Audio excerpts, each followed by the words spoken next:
name is Roy, and welcome back to Sacred Wild Man.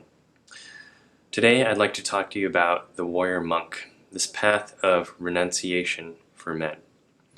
And as you'll notice, compared to the last two videos, my tone and demeanor are slightly different, and so by the end of the video you'll understand why. The reason this topic has come up is because in this time of quarantine and the pandemic, there's been more time for me to self-reflect. And as I've done so, coming more to realize that I have been afraid, I have been lazy, and I have been comfortable. And this is something that has always been there. So Dr. Shefali Tsabari, who is a clinical psychologist, talks about how this pandemic situation is essentially bubbling up everything that has always been there. And I definitely resonate with that perspective. So this fear, comfortability, laziness has always been there. And I have reached a point, and I think for every man, at some point in their life, they reach this junction point where they have had enough. They're sick and tired of the thoughts, beliefs, and patterns that they've had, and they're seeking something different. They're seeking for change. And so this path of renunciation, one of initiation essentially, is a descent into the darkness and confronting the aspects of yourself that you have not wanted to look at, and that you turn and run the other way. On this path, there is something called the threshold guardians. This is something that Joseph Campbell talks about in his book, The Hero with a Thousand Faces, is that you are seeking something, right? You want change, you want enlightenment, whatever it is that you're seeking, this treasure. In order to cross that threshold, you're faced with these guardians who ask of something to you. And usually they're quite fearsome. There's like the lions, right? The two lions that guard the front of the temple, of temples that you see in Japan or China. And even the snake, right, on my website that I have at the beginning of each video and on my channel art, is a threshold guardian of sorts. And they're not meant to be there to be pleasing to look at. You know, they are meant to be confronting and to evoke a certain fear within you. Because the whole idea is that in order to cross this threshold, you have to give something up that is dear to you. And this is an ego death of sorts. You know, your name, who you thought you've always been, your likes and dislikes, that gets thrown down the drain. Because if you want this treasure that you're seeking, you have to be willing to offer this thing up. And so this is why for many people there is this aspect of they get a name change after they've gone through this initiatory process. And going on this journey, what I've noticed for myself is that in this current time, you know, as I'm experiencing another level, another phase of this journey, I think throughout life we'll have many periods of initiation and renunciation, is that I am once more aware of this wild force within me. You know, I feel this thumping or this burning sensation within my gut, within my chest. And there's this wildness to it. You know, that's why I have my website, this channel, Sacred Wild Man. And a scene that I think of that capture this is the X-Men. So in First Class, Charles Xavier and Magneto are training. And Xavier is asking Magneto to turn around this huge satellite in the distance, and he can't do it. So Xavier helps him out a little bit, and then Magneto's like, "What did you do to me? What did you do?"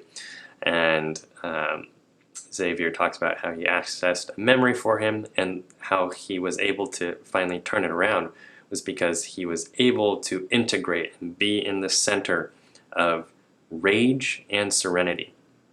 So this wild aspect, you know, that's the wild man. And the sacred in the name Sacred Wild Man for my website and YouTube channel is to capture more of that serenity part, right?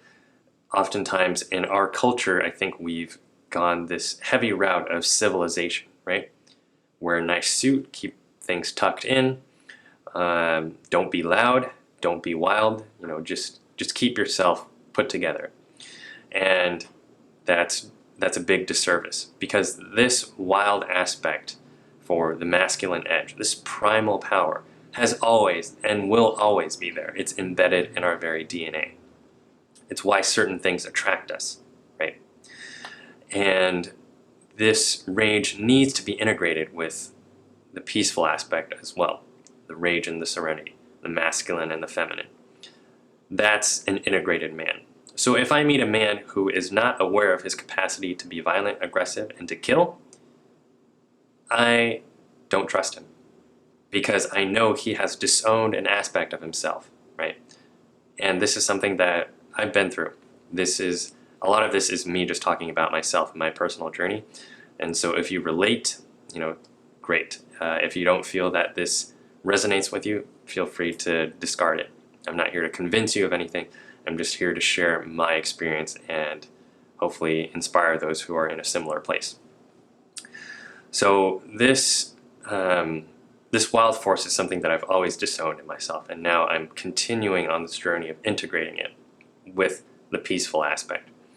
And so I'm not condoning anybody to go out and perform violent actions against themselves, against another person, or any living entity, be that trees, be that animals, what have you.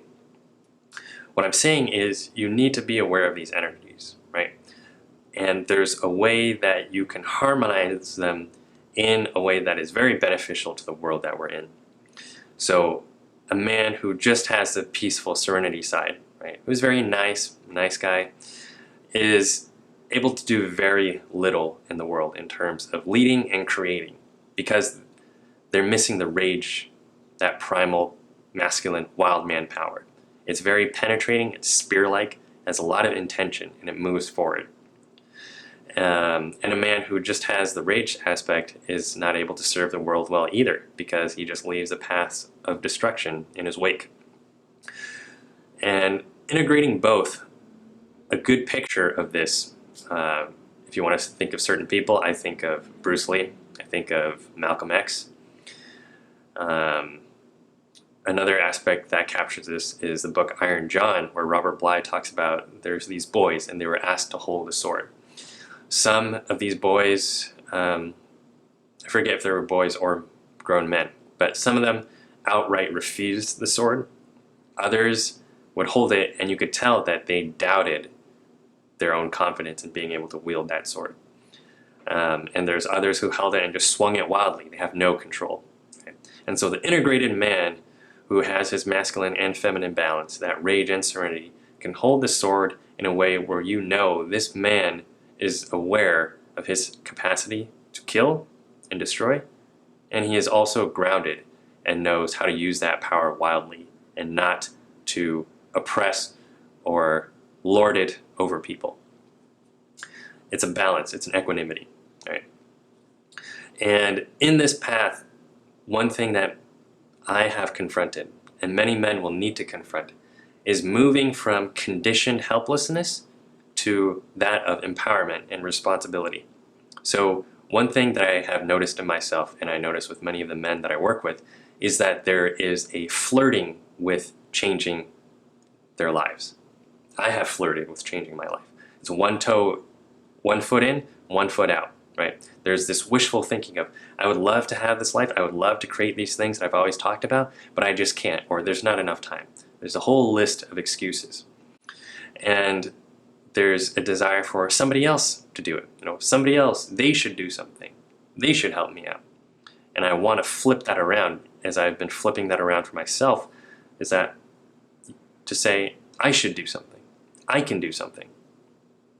That moves you into a place of empowerment. Because if you're dependent on somebody else, right? I recommend you check out Dr. Shafali, her Facebook page. She has a series that she's doing in this pandemic time. It's called Viral Wisdom, and it's the 5th video where she talks about how these relationships, these dynamics, wishful thinking, the partners that we're in relationship with, our friends, or how we look to leaders, government officials, there is a desire for others to parent us, right? I would say the majority of people have experienced some degree of trauma or abandonment, things not being met the way they would have wanted as a kid in relation to their parents or caregivers. And so we carry that wound and we project it outwards. You know, there's going to be this one partner or partners, whoever it is, who's going to fill that need for me and who's going to fill that void. And oftentimes you'll find out that's not the case. They will inevitably disappoint you at some point because your expectations are that high, that they be the savior to the wounds that were never healed in you. And I've been there myself, and it has sucked to look clearly in the mirror and see that reality. And this isn't to shame you. It's a natural response. But this is simply to present to you another path. Because the path of depending on somebody else to be that parent, to be that hero, to be that savior to you, puts you in a place of learned helplessness. Because your well-being is dependent on that person being able to meet those needs and to heal those wounds. And nobody can be there 100% for you like that. And so you come to a crossroads. Will you do that for yourself, or will you still hope other people can do it? Neither is right or wrong.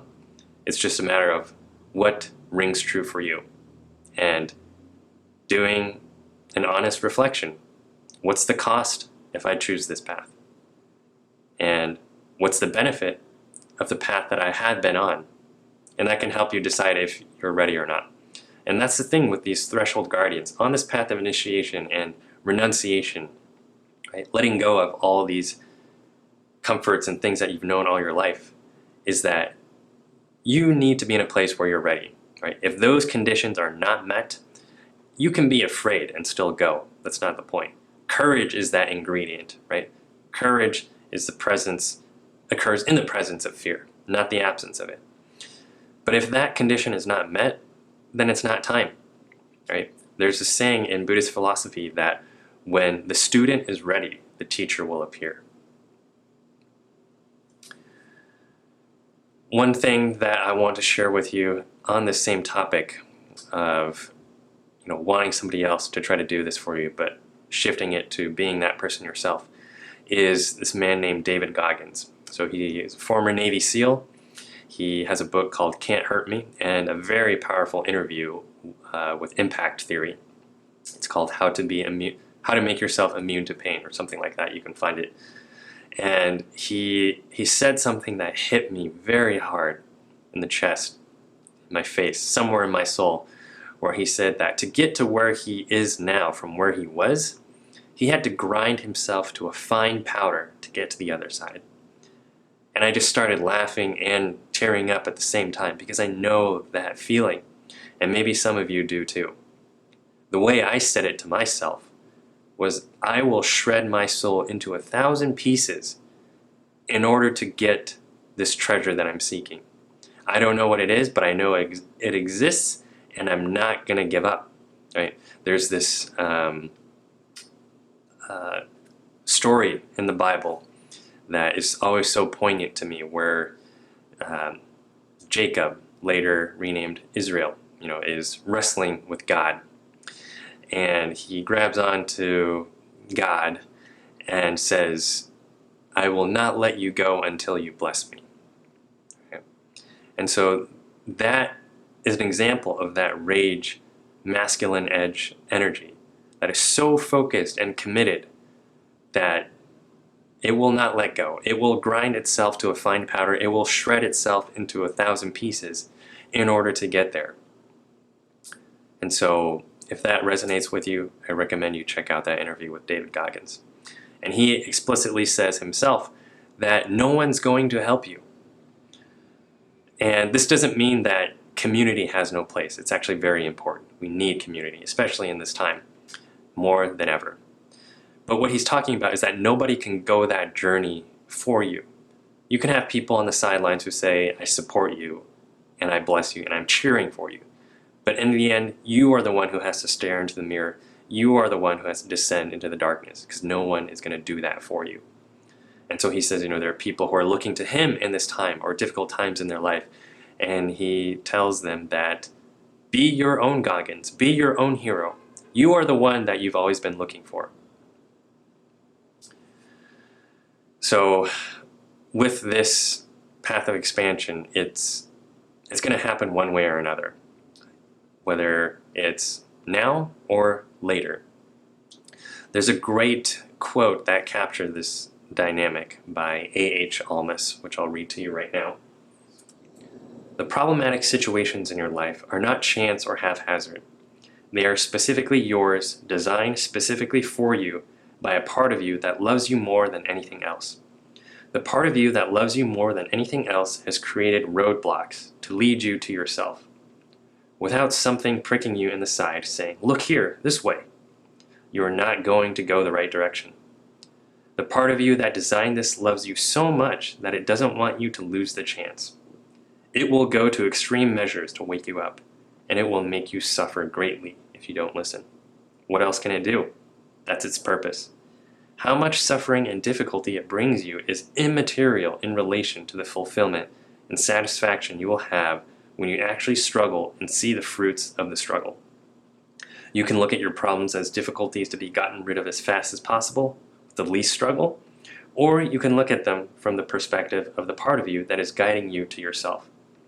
If you look at them from that more accurate, more finely tuned perspective, the new issues that then arise have a new value. They have nutrition that you need. The whole process works with the utmost purity, the most complete intelligence and compassion.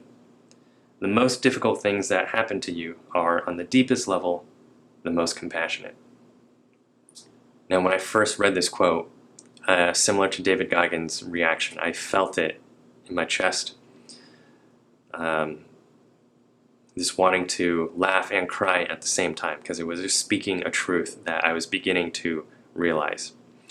If I were to read it 5 years ago, I probably would have hated it, especially a part about how the most painful things that happen to you are, on the deepest level, the most compassionate.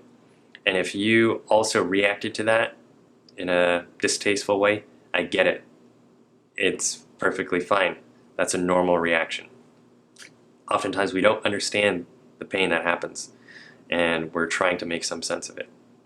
So that is something that each person will figure out on their own journey. And for me, it finally made sense when I looked into the mirror, when I went on this path of renunciation and confronting the parts of myself that I didn't want to look at. This whole pandemic and quarantine situation is bubbling up everything that's always been there.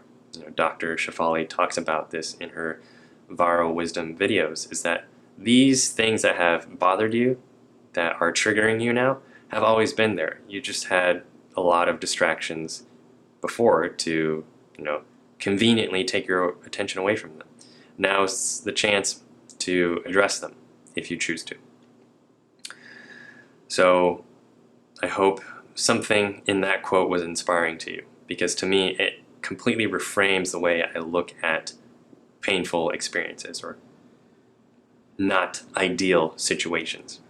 Rather than seeing them as something that I'm powerless to, I can see them as something that I can incorporate into my life and unfold in ways that I never knew, realizing the potential that lies within me that I have always been underselling myself. And with this whole process, this renunciation, this path of going this difficult route of leaving behind everything that you've known, is that it's not about hype.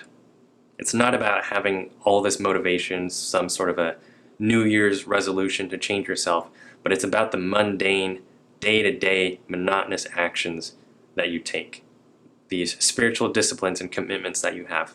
Right? It's like the janitor who doesn't make a big fuss about, "Hey, I'm cleaning the floor right now, everybody, take out your phones, take a selfie with me, let's, make this viral, hype it up." But they go to work quietly, and they don't care if anybody sees them doing their work or not. They just go to work. And that's the same thing with this path, is that it's not about building all this hype and momentum and then having it fall flat in a few days. This is an opportunity to also talk briefly about sexual cultivation, which is completely absent in our Western society. If you look at practices in India or China, the ancient practices of Tantra or Taoist sexology, they talk about sexual cultivation. It's not about this quick 1, 2, 3, boom, you ejaculate and you're ready to keel over and take a nap, as most men are used to. It's about being able to contain and circulate that energy within your body and putting that into other aspects in your life. So they'll call that sexual transmutation. Cultivating that energy to create a business that you've always dreamed of, or creating a painting, or some other venture. You're channeling that sexual energy, which is enough to create a living being. So what happens if you put that creative energy into things that you actually want to build and create, or into things that you've avoided and ignored all your life? The last thing that I'll share with you is when you speak, speak with conviction. Don't speak to please other people. This is something that I've been working on, and in my previous 2 videos you can see there's a certain degree of nervousness, and I can welcome and accept that compassionately.